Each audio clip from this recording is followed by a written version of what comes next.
Sabe, porém, isto: nos últimos dias sobrevirão tempos difíceis, pois os homens serão egoístas, avarentos, jactanciosos, arrogantes, blasfemadores, desobedientes aos pais, ingratos, irreverentes, desafeiçoados, implacáveis, caluniadores, sem domínio de si, cruéis, inimigos do bem, traidores, atrevidos, enfatuados, mais amigos dos prazeres que amigos de Deus, tendo forma de piedade, negando-lhe entretanto poder.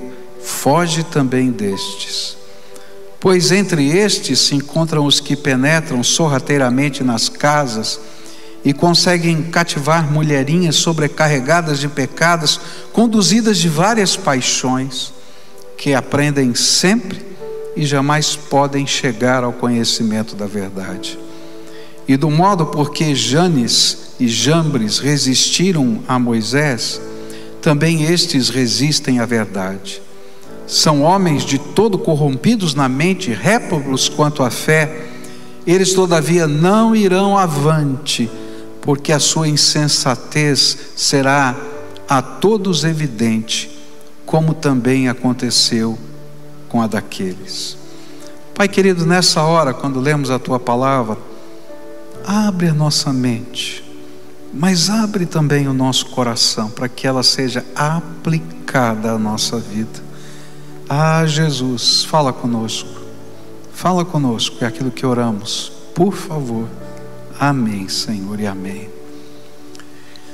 É interessante que esse texto diz, através dos lábios de Paulo, da pena dele, que nós não deveríamos estranhar fatos assim, que ele chamou de tempos difíceis, tempos que aconteceriam dos últimos dias.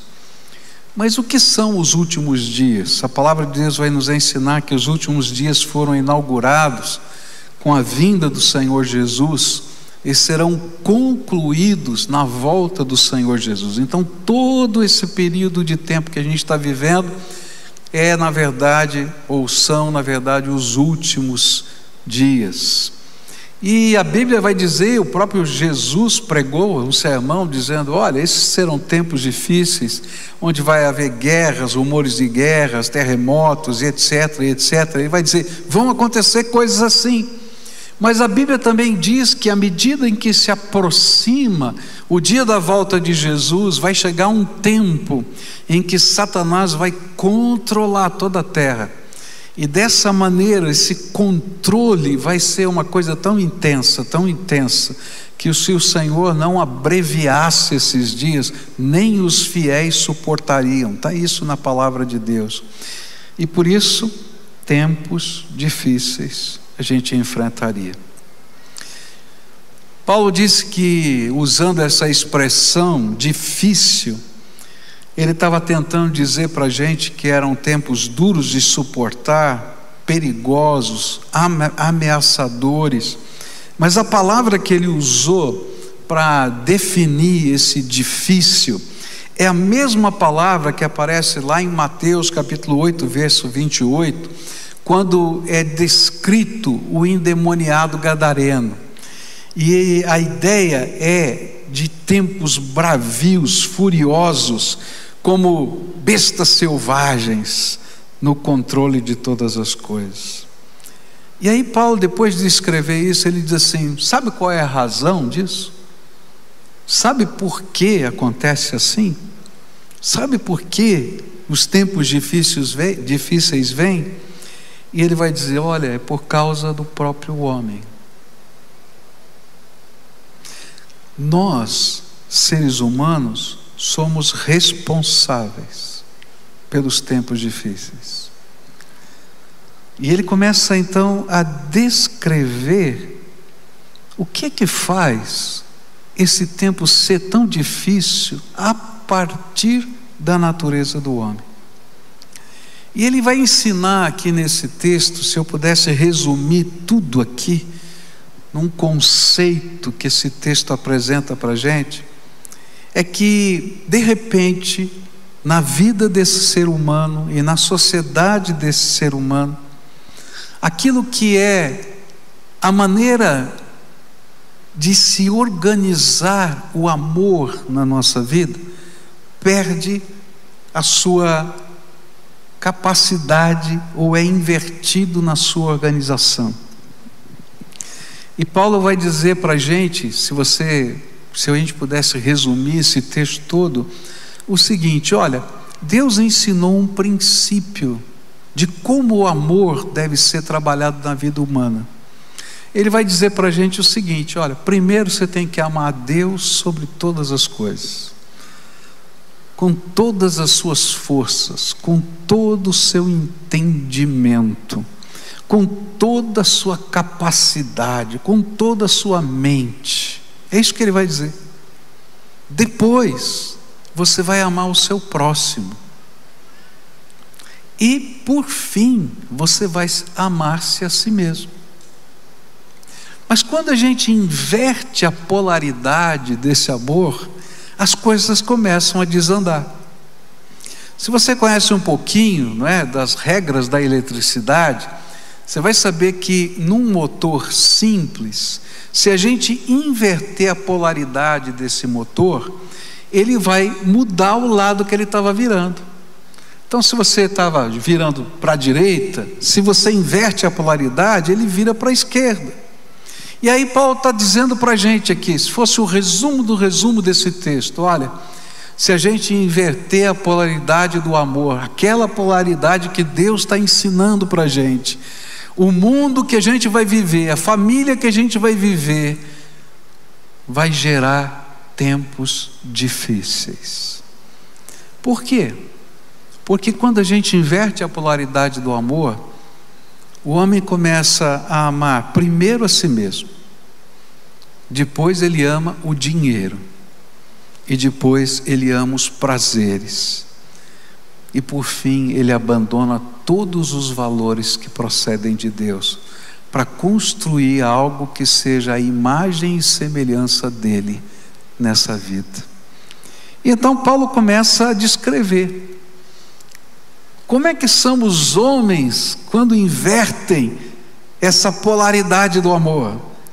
E ele vai dizer: olha, esses homens, essas pessoas são egoístas. E o foco aqui ele vai trazer o centro de gravidade do amor para dentro de si mesmo. E ele se torna egoísta.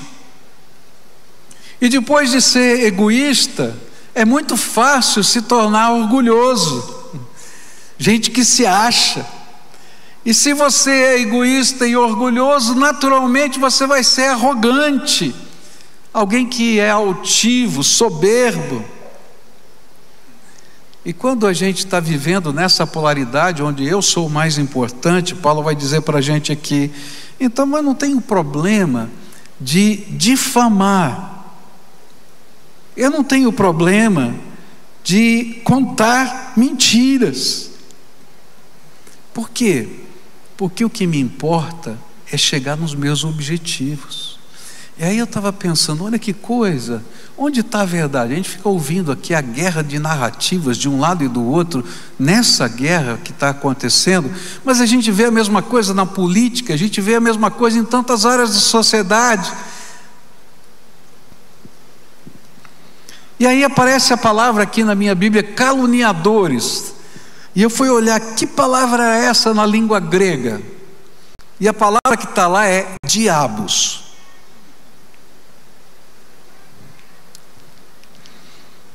Por isso aparece como caluniador, mentiroso, porque essa é a característica do diabo. Mas eu acho que Paulo queria ser mais enfático do que isso. Ele diz assim: essa gente é diabólica. É isso que ele está falando.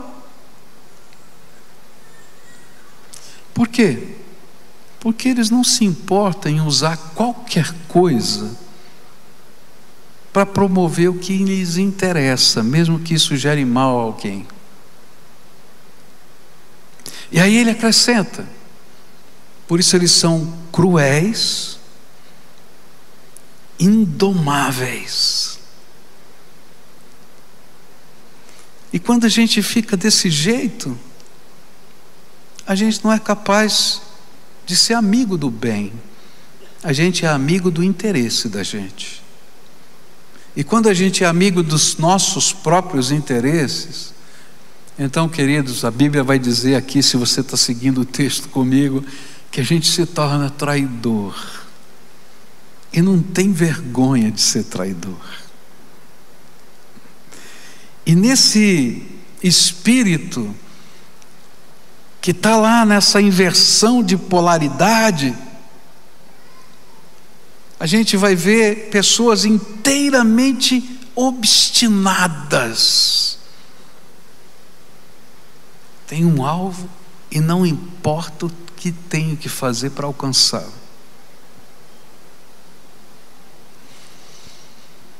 Há uma narrativa que li tempos atrás sobre um fato que aconteceu durante a Segunda Guerra Mundial, daqueles que você lê assim, diz, não é possível, isso está fora do normal, isso não pode ser humano, o que está acontecendo aqui? Onde 2 soldados alemães pegaram uma menina, uma criança judia, e reuniram os seus familiares, e as pessoas que estavam ali perto daquela família, e como aquelas famílias estavam resistindo a algumas orientações que estavam sendo dadas por eles, eles pegaram aquela criança, e com a faca de campanha deles, eles começaram a arrancar cada um dos seus olhos, na frente de todos aqueles que estavam vendo, inclusive dos seus pais. E o autor que descrevia aquela cena dizia assim: como é possível alguém fazer isso com uma criança e não sentir nada? E é por isso que alguns autores dizem que ao final da Segunda Guerra Mundial, a crença no humanismo, aquele movimento filosófico que colocava o homem no centro, por crer que todo ser humano tinha o bem em sua essência, ele começou a entrar em decadência, quando as atrocidades presenciadas no mundo levaram a duvidar desta bondade humana prevalecente. E quando a gente olha para os nossos dias, eu fico pensando, não é justamente isso que a gente está vendo? E a gente fica pensando, como é que é possível a maldade de poucos conduzir poderosamente milhares de pessoas a conflitos inimagináveis? É verdade também que a gente está vendo cenas lindas, comoventes, de bondade e compaixão. Lá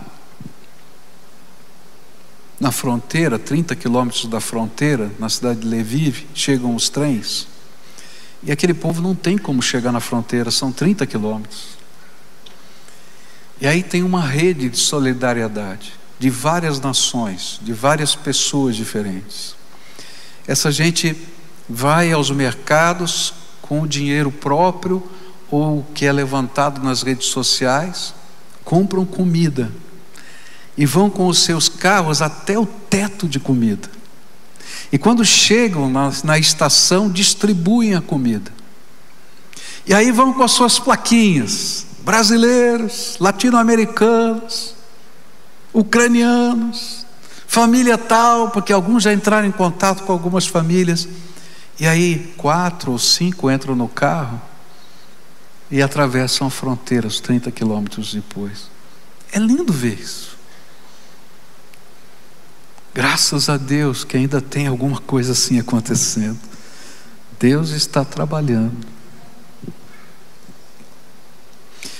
Porém, o que fica claro é que a nossa natureza fica exposta.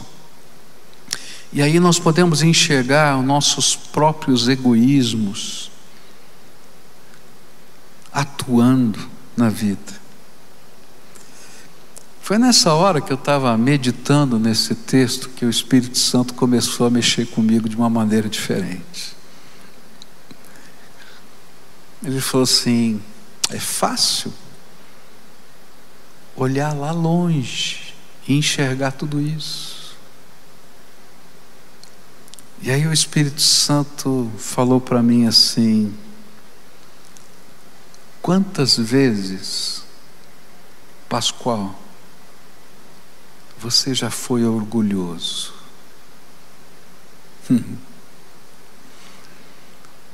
E aqui, vamos falar baixinho, para ninguém ouvir. Olha para você mesmo. Quantas vezes você já foi orgulhoso? Vamos continuar falando baixinho, porque eu até me sinto mal de falar, porque o Espírito falou comigo primeiro, senão eu não poderia falar isso para você. Quantas vezes esse orgulho virou arrogância?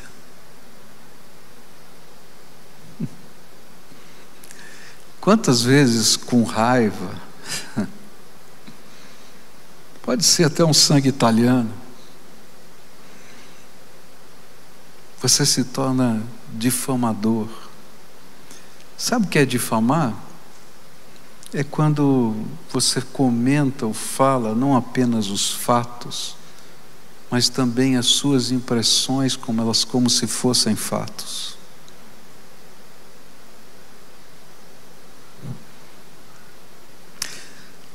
Quantas vezes sentimentos maus,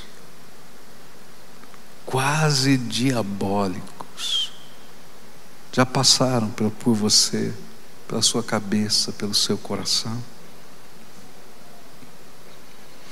Quantas vezes você pode chamar de temperamento, mas você se tornou indomável, obstinado em algum propósito, cruel em algumas palavras ou ações? Vamos falar baixinho aqui.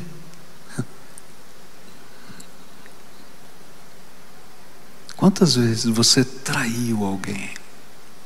A confiança.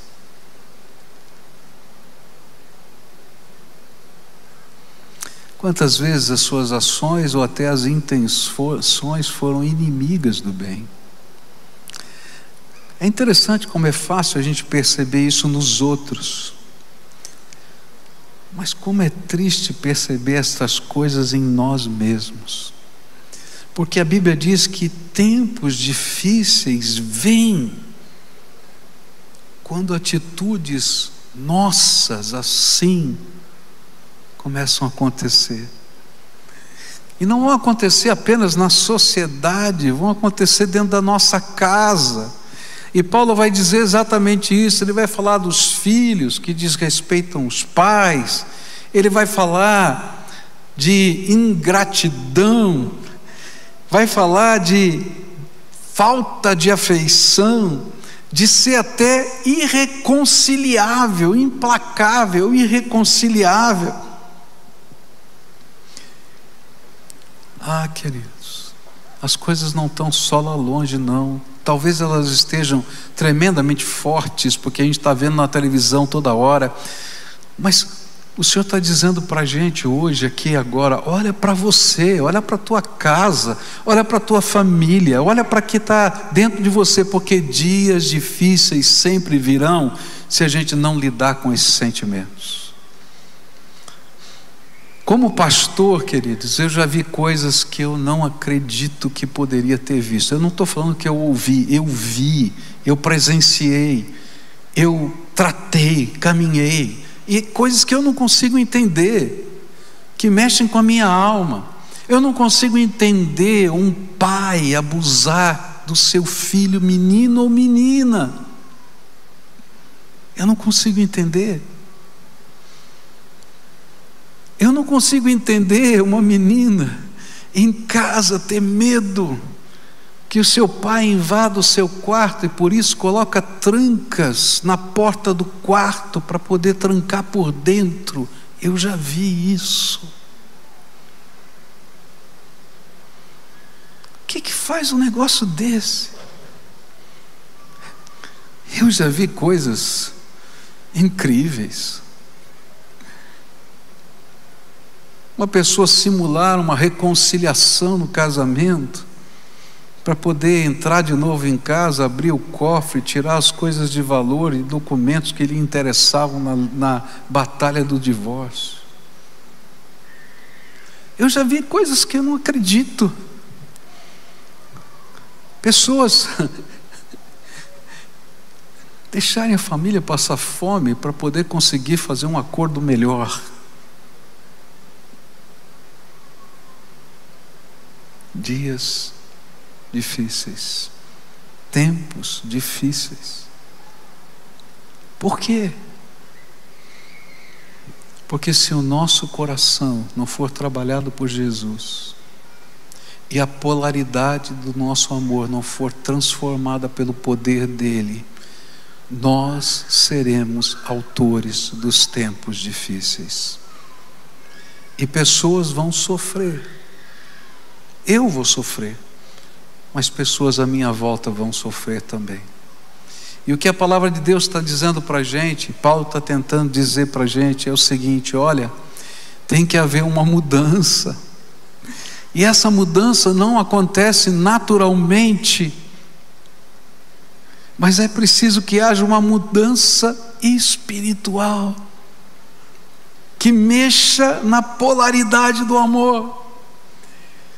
E aí a gente começa olhando para cima, amando a Deus sobre todas as coisas, porque é dele que vem graça para que os valores sejam recompostos, para que o nosso eu seja quebrantado e para que a glória dele se torne senhora da nossa vida. Quando a gente chama Jesus de Senhor, a gente está dizendo isso: olha, pode pegar esse negócio aqui conturbado e fazer diferente, tem que virar de outro jeito. E aí a gente olha para as pessoas de modo diferente,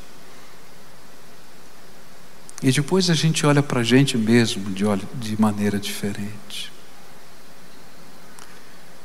Eu vim aqui hoje desafiar você a enfrentar os dias difíceis, sabendo que outros virão no mundo, mas bem pertinho da gente, mas que Deus possa fazer da gente instrumentos de uma visão nova, de uma polaridade nova do amor, e que isso comece aqui dentro da gente e vá para a nossa casa. Como nós precisamos que a profecia de Malaquias se cumpra. A profecia de Malaquias no capítulo 4 diz que quando o sol da justiça entrar, quando Jesus, que é o sol da justiça, entra, os pais se convertem aos filhos e os filhos se convertem aos pais. Sabe o que ele está dizendo? É que nessa transformação interior, a família reconstituída, a sociedade passa a ter significado diferente, e a gente começa a olhar a vida e até as ideologias que chegam para nós numa outra perspectiva. E eu vim aqui hoje desafiar você, antes da gente participar da ceia do Senhor. Eu sei que eu já extrapolei meu tempo, mas eu queria desafiar você a olhar para você mesmo. A gente está olhando para lá, para longe. A gente até abençoou hoje, até você, quem sabe, foi instrumento de Deus para abençoar aqueles 500 órfãos lá que eu falei. Louvado seja Deus por isso. Mas eu queria que você olhasse para perto. Quem é que precisa ser abençoado na sua casa? Tem gente que nunca pediu perdão. Você conhece gente assim? Que nunca admitiu seus erros, faz de conta que nada aconteceu, e vai deixando um rastro de dor e amargura por onde passa. O Senhor está dizendo: para com isso, inverte a polaridade, constrói algo novo. Tem pais e filhos que precisam encontrar caminhos novos, e a gente precisa que o sol da justiça entre e dê sabedoria, graça para fazer isso. que a mente humana nem sempre acha os caminhos, mas Deus conhece os caminhos do coração da gente. A Bíblia diz que antes da gente comer do pão e beber do cálice, a gente tem que se examinar a si mesmo. Então, nesse espírito de autoexame, eu queria desafiar você para olhar para o seu próprio coração, para a sua casa, para as pessoas que você ama. E quem sabe, o sol da justiça não vai brilhar aí. E reconciliação, perdão, reconstrução virá. E os tempos difíceis vão passar. Sabe, a gente pode enfrentar qualquer coisa na vida. A gente pode enfrentar luta, falta de dinheiro, enfermidade. Se dentro do coração da gente tem um amor que nos une e nos sustenta, aí a gente aprende a se reinventar em cada circunstância. Olha para o seu coração e diante de Deus, peça para o sol da justiça brilhar e fazer diferença na sua vida.